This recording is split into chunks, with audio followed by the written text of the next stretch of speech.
Did you know that the toilet flapper is the #1 issue leading to running and leaking toilets? Don't worry, changing a flapper is easy, no need for a plumber. Neglecting a leaking flapper can result in costly water waste. Here are a few tips to identifying a flapper leak. Step 1. Take a cloth and wipe the sealing surface of the flush valve. Deposits can stick to the flush valve opening and prevent the flapper from sealing. Step 2. Check the flapper chain. The chain should be as close to vertical as possible and have minimal slack.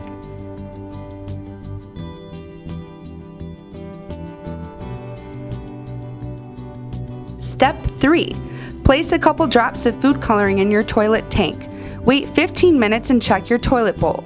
If the bowl water changed color, you have a leaky flapper and it's time for a replacement. To learn more about the different toilet flapper models and the correct flapper for your toilet, click here or visit korky.com/toiletgenius. Still have questions? Our technical support team is always willing to help.